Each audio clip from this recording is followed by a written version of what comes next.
The night sky above Hollow Creek shimmered with stars, yet no one in the small American town seemed to notice. Their windows were dark, their porches silent. It was late October, just a few days before Halloween, but in one bright blue house at the edge of the woods, something else was being prepared. Something older, stranger, and not entirely American. Inside that house lived the Rathors, Arav, a 38-year-old software engineer, his wife Mira, and their 10-year-old daughter, Annika. They had moved from New Jersey to Hollow Creek 6 months ago, drawn by the cheap property and quiet surroundings. Mira liked to say it was a fresh start. Arav, who had seen too many corporate layoffs, agreed. But since they moved in, the nights had felt different. Every evening after sunset, a strange wind blew through the nearby woods, a dry whisper that sounded almost like chanting. The trees, tall and old, bent in unnatural directions, and sometimes the lights in the house flickered for no reason. Still, they tried to ignore it. Tonight, Mira was unpacking a box labeled Diwali decor. She smiled as she pulled out the brass oil lamps her grandmother had given her. "Our first Diwali in the new house," she said, setting the lamps on the living room table. "Let's make it special." Arav nodded distractedly. His laptop glowed on the kitchen counter, code scrolling across the screen. "You're still working?" she asked, frowning. "Just finishing something," he murmured. Annika, sitting cross-legged on the floor, was drawing tiny diyas in her notebook. Her crayons were scattered everywhere. "Mom," she said quietly, "can we light them all this year?" "Every single one?" Mira smiled. "Of course, sweetheart." But later, after Annika went to bed, Arav noticed something odd. When he walked past the window, he saw lights in the forest. Tiny, flickering lights, far too steady to be fireflies. They looked like lamps. He squinted. There were at least a dozen of them, floating in a rough circle deep among the trees. He blinked. Gone. Just darkness. The next morning, Arav mentioned it at breakfast, half laughing it off. "Maybe the neighbors were having a party," he said. But Mira frowned. "Greater than—" "There are no neighbors that way. Just the old graveyard and the creek." Arav froze. "Greater than graveyard?" "Didn't the realtor tell you?" she asked. "There's an old church from the 1800s, burned down years ago. Only the cemetery's left."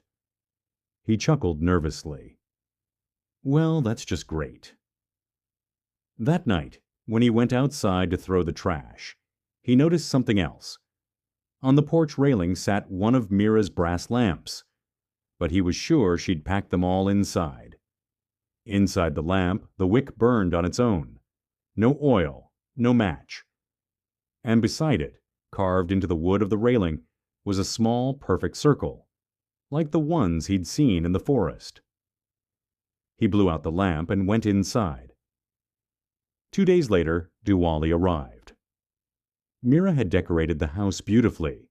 Rangoli by the front door, strings of marigolds, a plate of sweets in the kitchen.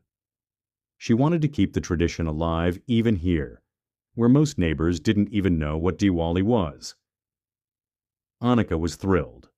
She wore a red dress, her hair tied with gold ribbon, and ran around lighting sparklers in the yard. But Arav felt uneasy. The forest looked darker than usual, almost as if the trees were pressing closer. At dusk, Mira lit the lamps one by one, murmuring a prayer her grandmother had taught her. "May this light drive away the shadows." When she lit the last lamp, the power went out. The entire house plunged into blackness. Arav cursed under his breath. "Not again." Annika giggled nervously. "It's the ghosts, Daddy." The lamps flickered, dim, golden circles of trembling light. And then faintly, through the open window, came music. A slow, rhythmic humming, like a lullaby sung by voices deep in the forest. Mira stiffened. "Do you hear that?" Arav nodded. The tune was old, familiar somehow, almost like something his grandmother used to hum during puja. But beneath the melody was a whispering sound, words that didn't make sense. And then the lamps began to move. One by one the flames bent sideways, as though drawn toward the forest. Arav stared in disbelief as each wick flared, stretching like tiny fingers toward the trees outside. "Greater than blow them out," Mira said sharply. But before he could, every flame died on its own. And for a second, in the total darkness, Arav saw them, dozens of faces outside the window, faintly lit by unseen light. They were old, burned, smiling. When the lights came back on, the windows were empty. Mira grabbed Annika, trembling. "We're leaving tomorrow," she whispered. "I don't care what it costs." But it was already too late, because Annika wasn't blinking. She was staring straight ahead, her lips moving silently. And when Arav bent down to listen, he heard her whispering the same tune, the one from the woods. The morning after Diwali, the house smelled of burnt oil and damp wood. Mira barely slept. Arav had stayed awake all night beside Annika's bed, watching her breathe. She was pale, her eyelids twitching, as if caught between dream and nightmare. When she finally woke, she smiled, but something in that smile wasn't her. Her eyes looked brighter, almost golden. "Good morning, Daddy," she said sweetly. "I had a dream. Grandma came to see me." Arav froze. "Your grandma?" "Yes," Annika said, "but not the one from pictures. She was wearing black.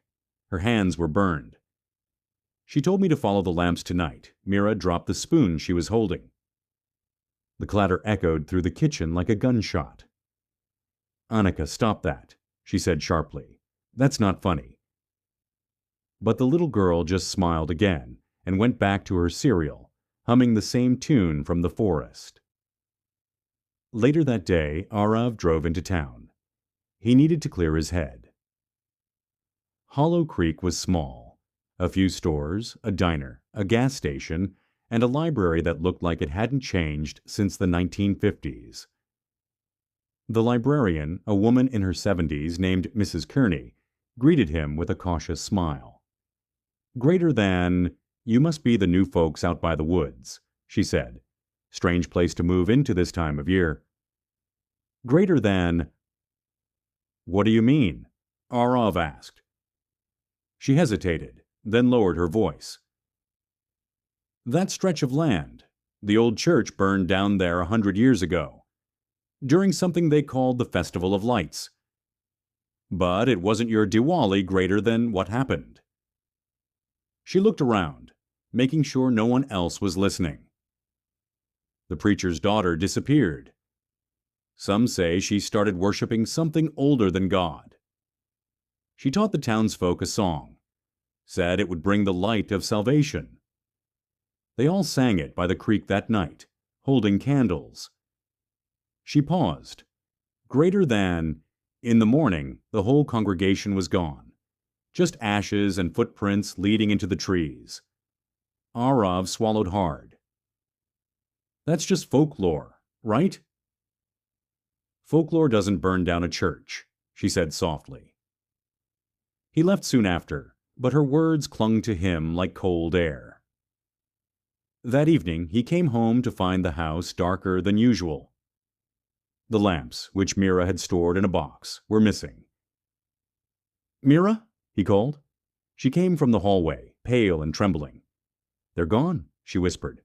"Every single lamp." "I checked the attic, the garage, everything." Before he could respond, a small voice spoke from upstairs. "I put them where they belong," Annika said. They both turned. She stood at the top of the stairs, holding one of the brass lamps in her hands. Inside it burned a soft golden flame. "Greater than—" Where did you find that? Arav demanded. Greater than. They called to me, she said simply. From the forest. He grabbed the lamp, but it was cold. The flame burned, yet gave no heat. He doused it with water. The flame sputtered, hissed, and kept burning. That night, after Annika had fallen asleep, Mira found Arav sitting in the living room, staring at the lamp on the table. Greater than. She's not herself, Mira whispered. She doesn't even blink sometimes. Arav nodded, eyes fixed on the golden flame. Greater than. I looked it up, he said. There was an old ritual called the Festival of Reclamation. They believed the dead could be brought back through firelight if you lit lamps where they'd once stood. You think that's what's happening? Greater than. I don't know. But those faces I saw, they looked burned. Like the people from the church story outside, the wind rose again, carrying that same faint melody. And then they heard the front door open. Arav ran to the porch, empty, just the forest, dark and waiting. But on the steps sat another lamp, burning bright. Behind him, Mira gasped. Arav, look. All around the yard, tiny flames were appearing, one after another, stretching from their porch all the way into the woods, forming a perfect glowing path. At the edge of the forest, something moved. A shape, tall, cloaked in shadow, holding what looked like an ancient brass platter. On it burned a single enormous flame. A woman's voice floated across the wind. Greater than come, child. The light remembers you. Annika screamed upstairs. Arav bolted inside. Her bedroom window was wide open, curtains blowing wildly, and she was gone.